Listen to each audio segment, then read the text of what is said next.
Welcome back to the studio, I'm Laura. Today I wanted to talk a little bit about how to keep creating for years and years on end without facing burnout or the dreaded art block. I think there are 3 main points to that. The first being discovering your why. Why do you create? What motivates you? How do you keep creating? And you need some kind of purpose that drives that. No matter what the purpose is, it's important to have one. Secondly, there's physical obstacles you may face, such as what supplies you're using, do you have access to supplies, is there anything that's actually standing in the way of you creating? And thirdly, potential mental obstacles, such as art block. This is something so many motivational speakers and just tons of artists in general are always talking about, and that is finding your why. Why do you want to create? You must know why you want to do something in order to maintain motivation for doing it. If you are feeling like you are not motivated or inspired to keep creating, then it could be because your why is outdated. It's okay for your reason for creating to evolve over time, because you will evolve over time. Your art will evolve over time. You will change and become a different person as time goes on. That means that over the years, the reasons why I create will change drastically. It's always important to analyze the changes that happen in your life and the person that you are molding into over time. If you don't know what the updated version of your why is, I would really recommend considering that, and it may provide some insight as to why you are running out of motivation for creating. We also have potential physical barriers. Your skills may just not be advanced enough yet for your liking, and that can be discouraging. I know that's one of the reasons why I would go through art block a lot, is because I just didn't feel like I was good enough. But how are you going to get better if you don't keep doing it? Although everyone says this, just keep practicing, you're probably tired of hearing it as a beginner. It is true that the more you draw, the more you paint, the more you do sculpture, whatever it may be, the more you do it, the better you will get, the more improvement you will see in a shorter timeline. There's also another point that could apply to any level of artist, and that is feeling like the physical supplies that you have are not adequate for creating good art.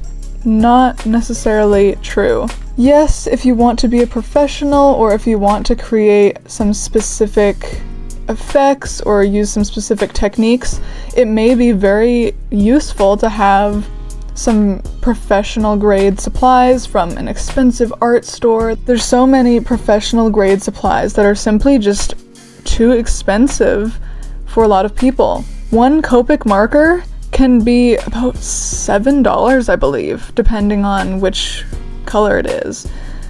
So I don't feel like there should be any obligation or guilt surrounding having the top art supplies. Obviously, you could feel discouraged because, you're only using office supplies for your art, and maybe you feel self-conscious about that.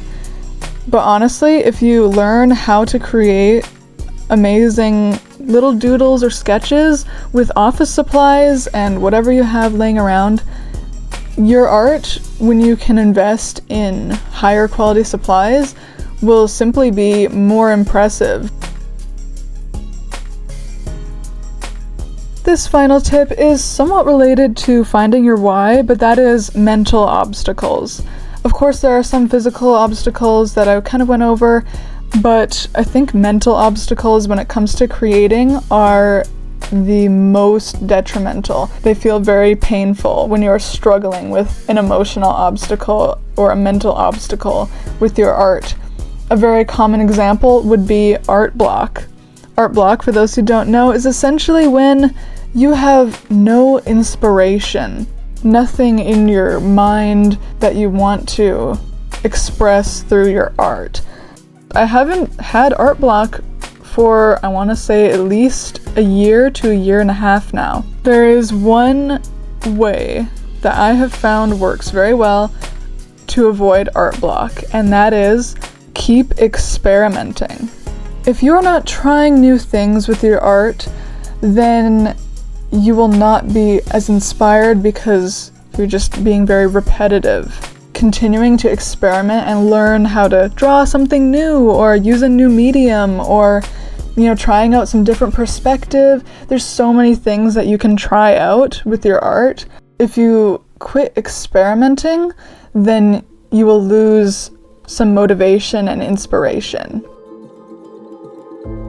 I usually draw a lot of girl portraits in my sketchbook for fun. I'll try different poses. I like drawing different hairstyles and coming up with some random hairstyles. If you keep experimenting with different poses, different mediums, different hairstyles, different face shapes, different noses, etc., then it makes it very difficult to get bored of doing little portraits. And hence, I've been drawing girl portraits since I started drawing.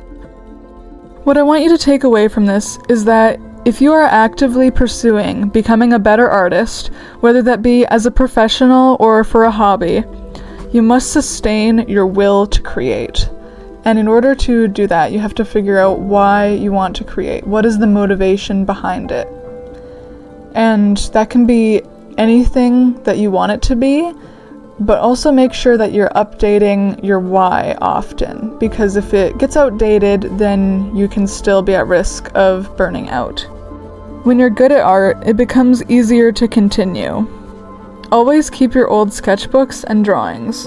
You can use them to encourage yourself later. When you look back at where you started, where you came from, and where you are now, it can be really inspiring and really encourage you to keep going. And you should keep going, because no matter what level you're at right now, you can always become a better artist and your art can be phenomenal. Don't be afraid to take a rest, recharge, and then come back to your art. Sometimes all you need is a little break in order to rejuvenate. In order to have creative output, you must have creative input. This is very important, because if you are not putting more creative ideas into your mind by consuming, books, by looking at other people's art, even shows, or if you go for a walk and look around outside, it's so relaxing and inspiring when you go and look at the world around you and just think about the potential of what you could create with that as your inspiration.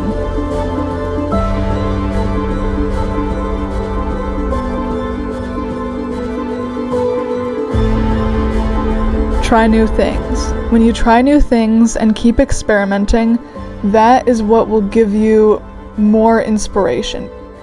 It is entirely possible to teach yourself how to draw from YouTube videos, from books, from just practicing. I can assure you that if you keep doing that, your art will improve, because every time you draw something, your brain is telling you little corrections to make, and over time, those corrections will add up into making incredible art.